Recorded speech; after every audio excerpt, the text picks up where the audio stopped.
खुलुमबाय दिनैनि Bodoland इंखं television studio हलाव आं मलेन बसुमतारी दिनैनि फुंबिलिनि गाहाय रादाबफोराव दं। जिरायनाय गैयै अखा हानायाव गुवाहाटी नोगोरमायाव दैबानाजों रायजो राजानि हालाय हाफाय। गसाइगावआव गोख्रों लामा जाब्रबथाय सासेनि जिउ खहा साथाम जोखोम। आजिरा मोननाय बारग' आइएस आरो समाज सिबियारि दिगन्त रामसियारिया गोब्राब लोमजानानै दं। धुबुरियाव हान्थामेला पुलिसा गं 200 इ-रिक्सा जब्द खालामनानै जुरिमाना फोनांदों। दलु साहा बागानाव दुंहाव थासारि आदिबासि फरायसा आफादा खुद्रिदों। दानिया फैदो आबुं रादाबाव।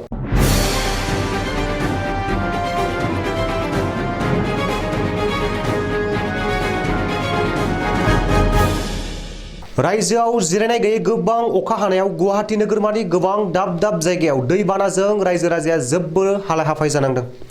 गुवाहाटी नोगोरमानि सानमारियाव रेलनि लामायाबो लोमसावदों।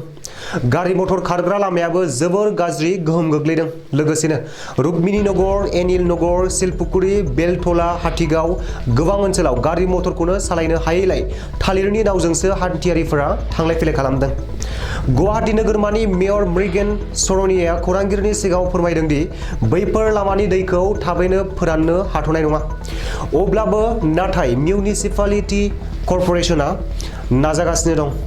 ओजोंहाय खायफाया खुंथायजों लोगोसे रायजो राजाखौबो दाय होदों। मानोना खुंथाया ड्रेनफोरखौ फोसाबजोबाखै आरो पाब्लिकफोराबो समान दाय दं। मानोना बिसोरबो जेराव मेरावनो ड्रेनफोराव प्लास्टिक पलिटिन गारलाबायो। बेखायनो एसे अखा हाब्लानो आथिखालाव गुवाहाटी नोगोरमायाव जोबोर दैबाना जायो। क'क्राझार जिल्लानि गसाइगाव महकुमा बेन्दोंआव 31 नं हादरारि राजा लामायाव रबिबारखालि फुंनि 6:30 रिंगासोआव गोख्रों लामा जाब्रबथाय जादों। गसाइगाव पुलिसनि सुलुङाव फोरमायनाय बादिब्ला गुवाहाटीनिफ्राय सोनाब बंग फारसे जुखाम बस्ता रोगानाय WB 65C7255 नम्बरनि गंसे 10 साखानि ट्राकआ सोनाब बंगनिफ्राय उल्था फारसे फैनाय WB 72B-009 ट्राकजों मोखांजों मोखां सौग्रावलायनायाव गुवाहाटीनिफ्राय फैनाय ट्राकनि ड्राइभार सोनाब बंग मालदानि थागिबि शेख इजाजुला जायगायावनो जिउ गोमायो आरो हेन्डीमेन सजुल्ला मियाया गोब्राब जोखोम जादों। सजुल्ला मियाखौ लोगो लोगोनो क'क्राझारनि R&B हस्पिटालाव देहा फाहामथायनि थाखाय थिसननाय जायो। ओजोंहाय बेनि अनगायैबो गुबुन सानै ड्राइभार आरो हेन्डीमेनखौ गसाइगाव महकुमा सिभिल हस्पिटालाव एडमिट खालामदों होननानै मिथिहोदों। आथिखालाव जाब्रबथायजों थेर-बेथेर जानाय गंनैबो ट्राकखौ गसाइगाव थानायाव हान्थामेला पुलिसा लांनानै दोनहैबाय होननानै सुलुङाव फोरमायबावदों। नलबारि जिल्ला धमधमा महिनानि थागिबि आरो आजिरा मोननाय बारग' स्कुल इन्सपेक्टर लोगोसे समाज सिबियारि दिगन्त रामसियारिया आथिखालाव गोब्राब हालोदाव लोमजानानै दं। सुलुङाव फोरमायनाय बादिब्ला नैथि खेब ब्रेन स्ट्रक जानानै आथिखालाव देहा फाहामसालियाव थैनायजों जुजिगासिनो। सा गुवाहाटी आमिनगावनि GNRC हस्पिटालाव गोब्राब हालोदाव एडमिट जानानै दं।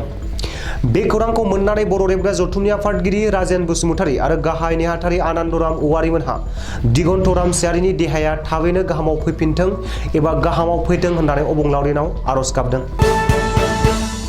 आथिखालाव इ-रिक्सा एबा फिलफिलि ट'ट'फोरनि बांद्राय आब्रुथि गैयै सोलिनायखौ आसामनि गोबां नोगोराव नुनो मोन्दों।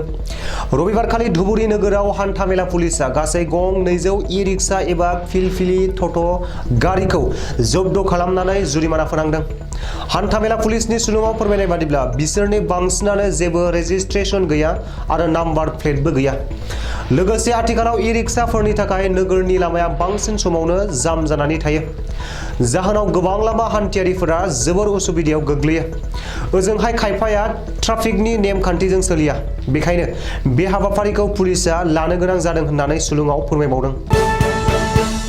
बराक सेरफांनि काछार जिल्ला दलु साहा बागानाव रबिबारखालि दुंहाव थासारि सोमजिबावदों। काछार जिल्ला खुंथाया गं 200 एस्केभेटर एबा बुलडजार लानानै दलु साहा बागानखौ सिफायनायनि हेंथायै खुद्रिनानै साहा जनगोष्ठीनिफ्राय देरहासार जालांनाय MLA, MP आरो मन्थ्रिफोरनि हेंथायै खुद्रिदों। मानो होनोब्ला दलु साहा बागानाव साहा बिलाइ खानानै न'खर बेंबोनाय साहा जनगोष्ठीनि आदिबासि सुबुंफोरा सोरखारनि बे खामानियाव जोबोर आलाय-सिलाय जानो गोनां जादों। नाथाय आदिबासिनिफ्राय भट लानानै देरहासारलांनाय मन्थ्रि रामेश्वर तेली, मन्थ्रि सन्जय किसान, MP Kamakhya Prasad थासा, MP Pallav Lochan Das, MLA फोर फारियै रूपज्योति खुर्मी, रुपेश गवाला, थेरस गवाला मोनबायदिया दिनै नुनानैबो नुयै बायदि आरो मिथिनानैबो मिथियै बायदि थादों होननानै आदिबासि फरायसा आफादा बिसोरनि मुसुखा सावनानै गावसोरनि खुद्रिनायखौ दिन्थिदों। सुलुङाव फोरमायनाय बादिब्ला आथिखालाव दलु साहा बागानखौ कुम्भीर ग्रान्ड बिरखं गाथोन फुवारनो एबा फेदेरनो थाखाय आथिखालाव खुंथाया साखाथिनि दलु साहा बागानखौ सिफायनो लादों।